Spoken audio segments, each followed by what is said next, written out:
Joan. Bueno, pues esta noche tengo el gran gusto de entrevistar a un autor y a un periodista realmente experto en temas de crimen organizado, del tráfico de armas, todo lo que tiene que ver en cuestiones del crimen organizado. ¿Cuántos años ya llevas en México, Joan? Yo tengo 20 años aquí en México. Soy de Inglaterra originario, pero aquí desde 2000, año 2000, llegué a México. Okay. Y te has enfocado en la investigación de crimen organizado. Si quieres, preséntate para que el público sepa un poco más de tu trayectoria. Sí, tengo un gran parte de mi tiempo aquí trabajando, cubriendo el narcotráfico, el crimen organizado, en México y también en Estados Unidos, en Centroamérica, en Sudamérica y pues en todo el continente.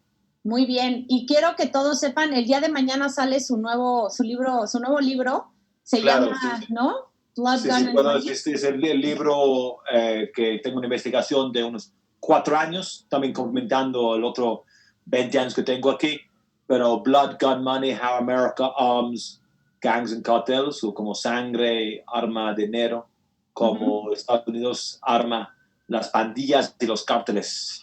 Excelente. Y sale el día de mañana, 23 de febrero, ¿verdad, Joan? Correcto, ya sale ya está en venta, en línea, en Amazon, en Barnes & Noble, en inglés, está en venta en inglés. Excelente, pues ahí lo pueden encontrar. Joan, pues yo me quería enfocar un poco, acabas de publicar un artículo en el New York Times que se me hizo muy interesante sobre lo que, primero con este cambio de gobierno que se hizo en Estados Unidos con el presidente Joe Biden y las oportunidades que tiene para realmente enfrentar el tráfico ilícito de armas, no solamente hacia México, sino a la región de América Latina. Y también tomando en cuenta que el gobierno de México, específicamente la Cancillería, con el secretario Marcelo Ebrard y su equipo, que también su jefe de oficina, Fabián Medina, está muy metido en este tema y han sumado el tema de tráfico ilícito de armas a la agenda bilateral. Me gustaría que nos contaras un poco cómo ves que se puede realmente hacer un cambio o cuál puede ser la cooperación para que haya resultados positivos para ambos lados de la frontera en cuanto al tráfico de armas entre México y Estados Unidos. Bueno, ya sabemos que hay un tráfico de armas enorme de Estados Unidos a México. Estamos hablando de más de 200,000 armas cada año. Son estimaciones, ¿no? Concretamente ya rastrean 15, 20,000 armas cada año. Entonces yo tengo esta investigación que fui con traficantes de armas, uno por ejemplo en un reclusorio en Ciudad Juárez, que me explicó el método, como él iba a Dallas, en su caso, comprar armas en las ferias de armas ahí y llevarlos a México. También hice entrevistas con traficantes de armas dentro de Estados Unidos, unos que están moviendo armas en las ciudades como a Baltimore, Maryland, o otros lugares. Y también otra gente, un persona que es un piloto para el cartel de Sinaloa, que movía armas en aviones de México a Colombia también, que lo consiguen en Estados Unidos las armas y luego le llevan a Colombia para intercambiar con la cocaína. Lo ves que es un mercado negro de armas y es un sistema, cómo se pasan las armas a las tiendas, el mercado legítimo al mercado negro. Entonces encuentran 4 maneras principales en que muevan las armas. La primera son pagando a alguien que tiene un récord limpio, que no tiene antecedentes criminales, para entrar a una tienda y comprar un arma, o comprar 10 armas o 20 armas. Y esto lo hacen, se llama comprador fantasma, comprador de paja, straw purchaser en inglés. Esto lo pagan $50 a $100 en lo general para alguien hacerlo, porque casi no hay castigo fuerte, no hay prisión, no hay cárcel. Ellos no dicen, pues ya, lo hiciste mal y lo tocan así, no lo haces. Sin nada más subir penas, estas sentencias, y decir a alguien, mira, si tú entras en una tienda, tú estás comprando armas, participando con un cartel que está masacrando niños, masacrando familias en México, hay que poner en la cárcel por eso. Para hacer esto sería un gran golpe a este negocio. Segunda manera es usando un hueco en la ley que en inglés se llama el private sale loophole. Cuando van a una feria de armas o una compra particular y no hay papeles de nada, y no hay checo en el sistema. Y este es el hueco, supuestamente un coleccionista o un amigo lo pasa a otro amigo, un familiar, pero abusan esto para el tráfico de armas. Y hay casos muy concretos, como uno que cito en la nota del New York Times y en el libro, de uno en Florida que estaba yendo a tiendas comprando y vendiendo sin nada de papeles. Y estos en 6 meses pasó más de 500 armas y pasaron al tráfico a Puerto Rico, a Colombia, rastrearon a asesinatos en estos lugares. Y esto lo pueden cerrar, este hueco, teniendo que lo dicen en inglés, universal background checks, que son cada persona que ya lo compra un arma, tiene que hacer el chequeo, que no tiene antecedentes criminales, pasar identificación, como sería como normal uno piensa con armas de fuego. Son 2 maneras. Tercera manera, tanto en México, pero mucho el tráfico interno en Estados Unidos. Y también este asunto está pegando mucho a las ciudades en Estados Unidos, como Washington, Nueva York, Chicago, Baltimore, que ahorita hay un aumento de asesinatos y balaceras, es robando las armas de tiendas. La gente entra a una tienda, a veces las cajas, los lugares no están cerrados con chapa. Entran, lo sacan armas y lo van. Y no hay una ley federal que dice que tiene que poner cerrado con chapa, con candado o armas de fuego. Mientras sí hay leyes para farmacias, sí hay leyes para dinero, no hay leyes para armas. Es tercera cosa. Y la cuarta cosa que también está aumentando e incluso afecta a México y América Latina son que dice armas fantasmas, armas que compran en internet las piezas y lo ponen juntos. Ya he encontrado en México, por ejemplo, por el cartel de Jalisco Nueva Generación, que compran las piezas, las mueven a México y van armando rifles completos que no tienen números de serie. Y esto es muy fácil. En Estados Unidos lo puedes ir en internet y comprar las piezas y nomás lo haces como unos hoyos y ya tienes sus armas. Eso también hay que mover eso. Entonces, con estos 4 aspectos, yo me enfoco en estos, más que algo más fuerte, por ejemplo, como la provisión de armas de asalto, que es un poco más controvertido. Porque esas 4 cosas lo podrían hacer mañana.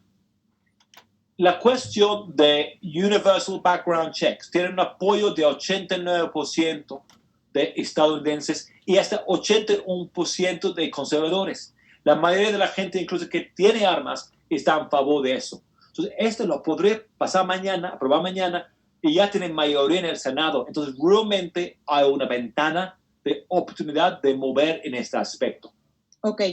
Y sí, y aparte no viola, y tú bien lo mencionas en tu artículo, que esto no es una violación de la segunda enmienda de Estados Unidos, ¿no? Que es el derecho a portar armas, que es muy consagrado para muchos conservadores, específicamente del grupo del Partido Republicano, y como tú bien mencionas del NRA, ¿no? De la Asociación Nacional de Rifles, que sigue teniendo pues mucha influencia, ¿no? Dentro de este tema, pero interesante que digas que sí se abre pues esta oportunidad para el Partido Demócrata, para el gobierno de Biden, de impulsar estos cambios en el Congreso debido a las mayorías que tienen en el Poder Legislativo. Me parece que puede ser muy interesante y que puede tener también un impacto pues directo, ¿no? en México. Pero me gustaría preguntarte, Joan, una cosa que creo que es muy interesante y muy importante en todo este tema.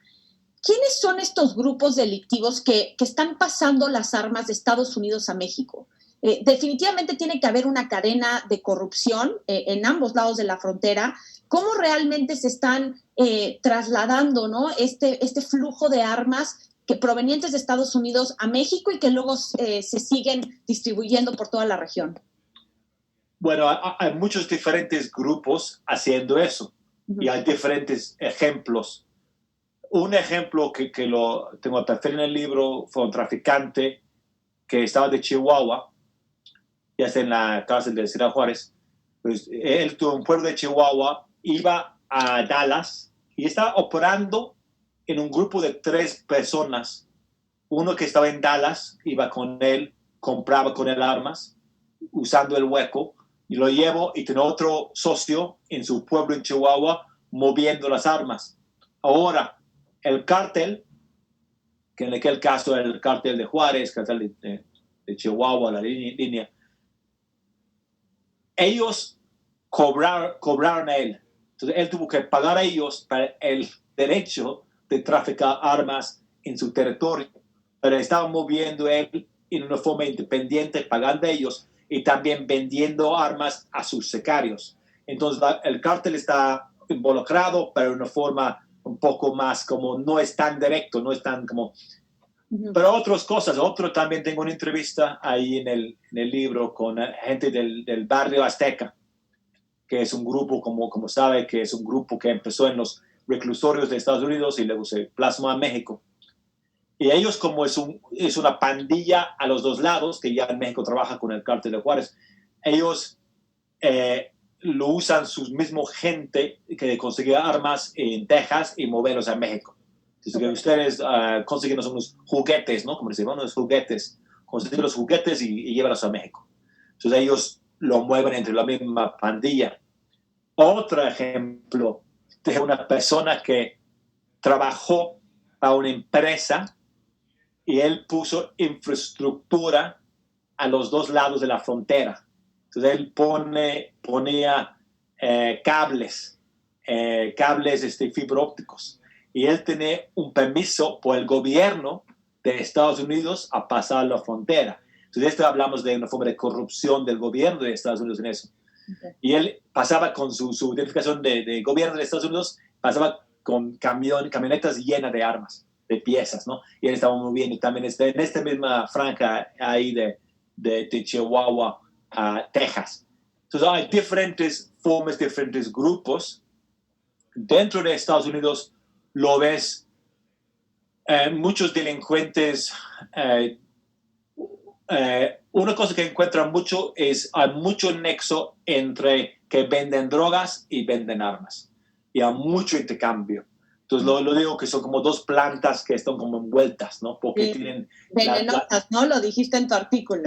Sí, porque, por ejemplo, tengo otro testimonio, que uno que ya salió de esto, que se llama Billy Jack Curtis, que es un tipo un blanco de un grupo del reclusorio que se llama The Dirty White Boys, y él estaba llevando armas de Nueva Inglaterra, de Maine a una ciudad, intercambiando con mafiosos dominicanos y intercambiando para drogas. Entonces él conseguía las armas, muchos tipos, y le cambió las armas con ellos para heroína y cocaína.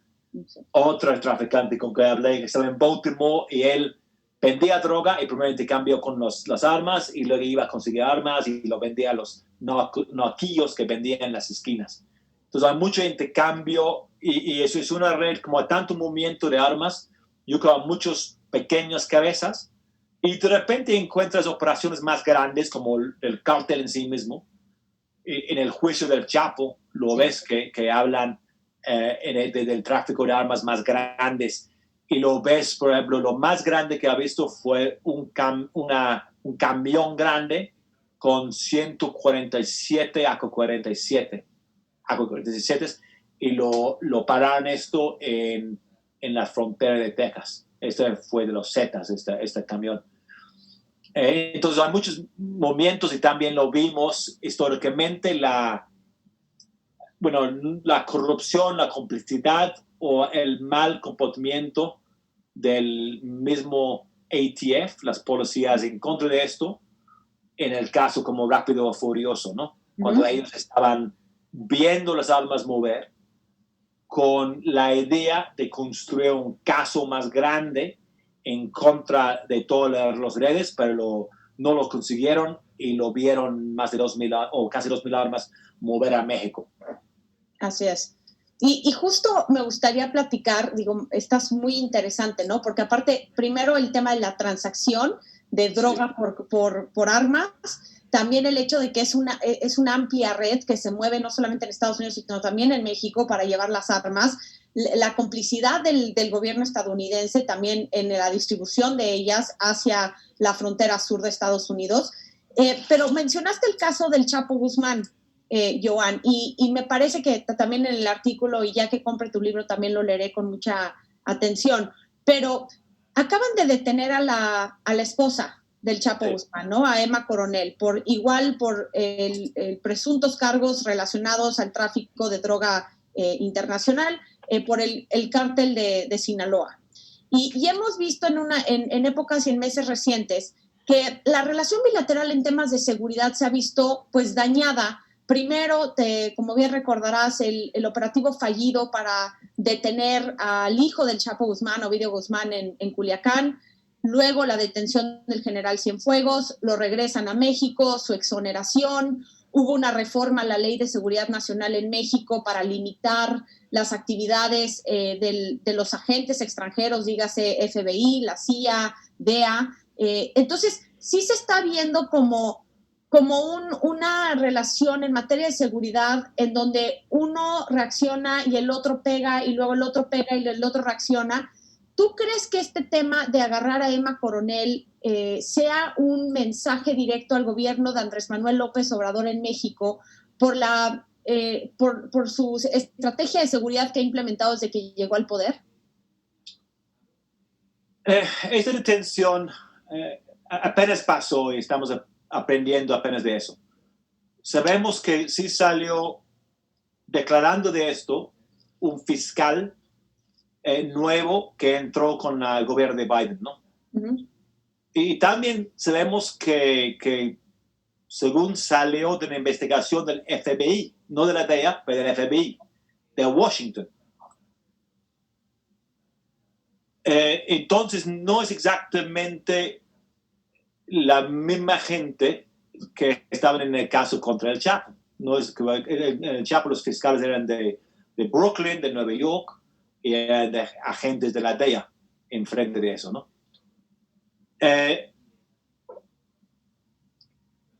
No sabemos, no creo que es como golpear el gobierno de López Obrador. No creo que es un golpe directo. No pega tanto al gobierno de Obrador directo, ¿no? Este pega a ella, que ella, yo lo conocí a ella en el juicio del Chapo, lo conocí a ella, platiqué con ella en la parte, preguntaba unas cosas, verificaba unas cosas que no me dio respuestas muy completas, pero lo conocí a ella y sí actuó con los periodistas, siempre lo platico y trato como educado con los periodistas ahí en el juicio.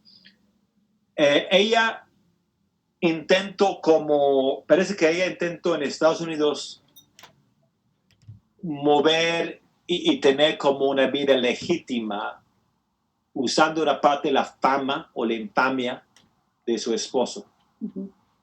Lo pusieron a ella en un programa de reality de VH1, de Cartel Crew.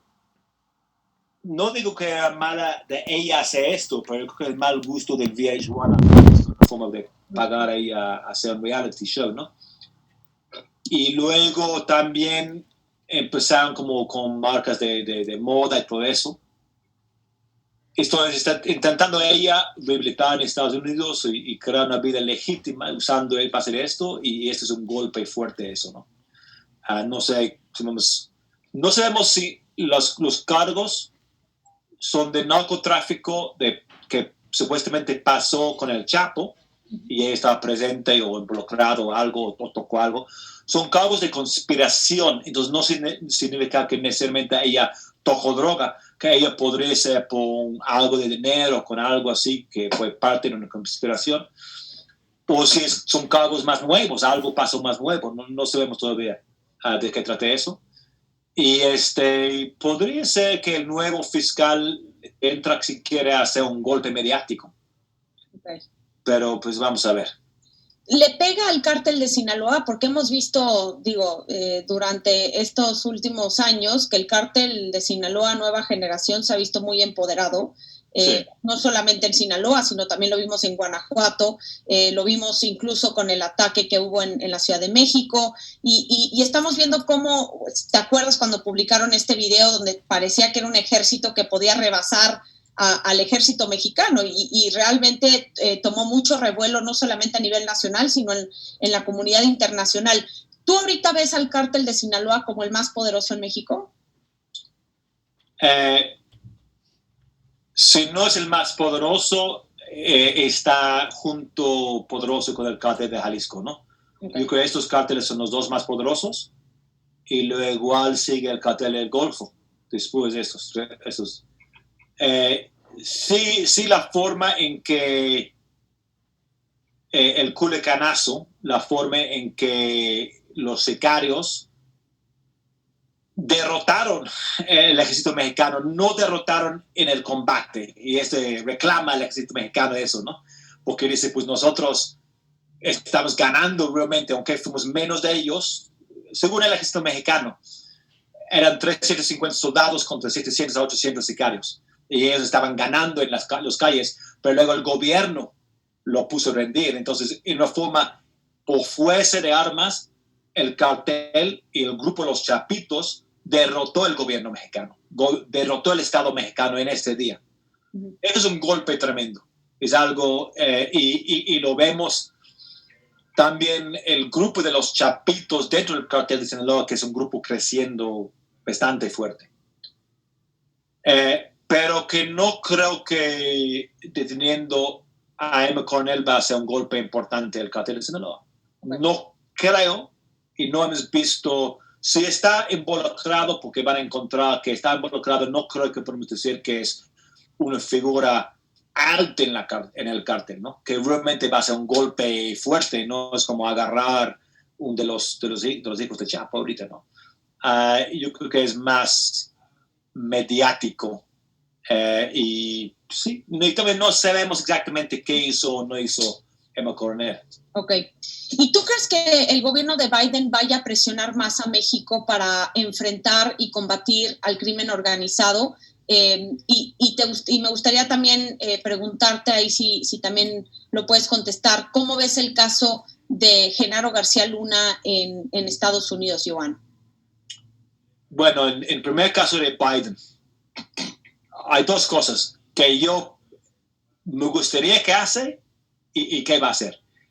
Primero que me gustaría, yo creo que esta cuestión hemos visto del gobierno de López Obrador, dice que pues los agentes de la DEA tienen que reportar a agentes mexicanos exactamente qué hacen, quién lo ven, quién lo entrevistan, cómo muevan. Y esta ha sido un poco la parte de la discusión, la cuestión de Cienfuegos. Creo que hay tensiones, pero vamos a ver que hay una cooperación, una estrategia que no está funcionando. A los dos lados de la frontera no está funcionando. La estrategia de la guerra contra la droga, que la frase que inventó Richard Nixon, y más o menos estamos viviendo en esos parámetros, aunque ya la gente no usa la frase. No está funcionando. Estamos viendo muertos récord de sobredosis en Estados Unidos, de gente muriendo de heroína, fentanilo y otras drogas. Estamos viendo en México 34,000 homicidios por año y grupos de narcotráfico con mucho poder. Entonces hay que replantear la estrategia a los dos lados. Y la cooperación bilateral debe ser en reducción de daños. Porque tiene que ver esta frase, reducción de los muertos. Reducción de muertos en México de balas, en Estados Unidos de sobredosis, aunque también hay sobredosis en México y a balas en Estados Unidos. Entonces, esto, peleando contra el tráfico de armas, es una cosa. Apoyando a México, pero ir contra los delincuentes más violentos. Hay que tener prioridad en esto. Y en Estados Unidos hay que poner mucha ayuda a los drogadictos, porque en Estados Unidos hay tanto personas sufriendo con la adicción ahorita, ¿no? Y según la Asociación de Médicos de Estados Unidos, 90% de los adictos ahí no reciben la ayuda que necesitan. Entonces hay que ver también una cuestión médico, y si empiezan con cada persona, trata de reducir cuánto consumen de droga, puede ayudar a México, reducir el dinero. Ahora con Genaro García Luna y la corrupción en México, que también es una pelea enorme contra la corrupción en México. Una cosa fuerte, y hay que pelear contra esto. Del caso de García Luna no hay que ver las pruebas, pero si cometió delitos hay que hacerlo y México apoyar estos esfuerzos de contra secretarios políticos generales que violan la ley. Hay que ver cómo intentan. Sé que hay tanta corrupción en México y históricamente ha sido tanta corrupción, es difícil saber dónde empiezan como quitar esto. Pero hay que hacer esfuerzo. Hay grupos bien como Mexicanos contra la Corrupción, creo que tienen buenas propuestas en esta materia. Completamente. Pues la verdad, yo estoy muy agradecida contigo, Joan, por esta entrevista. Creo que tu trabajo habla por sí mismo. Ahí tienes los 3 libros atrás de ti que has publicado y que me parece que va a ser de suma importancia lo que has estado haciendo, no solamente durante todos tus años en México, sino en estas épocas recientes para sacar el libro que vas a publicar el día de mañana. Creo que va a ser muy alentador para una realidad que realmente pues nos aflicta, ¿no? A muchos mexicanos, el tema de la violencia, los homicidios, los feminicidios que están ocurriendo en México es otra pandemia en sí misma, y creo que el tema del tráfico ilícito de armas sí puede abordarse en una perspectiva en la relación bilateral que pueda mejorar en este rubro, no solamente el tema en cooperación de seguridad, sino como tú bien indicas, también con una perspectiva de salud pública. Yo te agradezco enorme tu tiempo, Joan. ¿También escribes en dónde? ¿En el New York Times? Sí, colaboro con el New York Times y en varios lados tengo mis notas. ¿Dónde te pueden seguir? ¿En qué redes? En Twitter estoy ahí con Joan Grillo, mi nombre pues raro, I-O-A-N, y Grillo como el grillo cantor, como el grillo en México. Y también mi sitio de internet está joangrillo.com. Tengo algo en YouTube, pueden encontrar por Joan Grillo también. Y mis notas, sí. Pues muy bien, Joan, esto fue una entrevista exclusiva para el Heraldo de México. Yo te agradezco tu tiempo y ya estaremos escuchándote, leyéndote en tus distintas redes y con tu nuevo libro. Muchas felicidades y muchas gracias, Joan. Saludos al auditorio.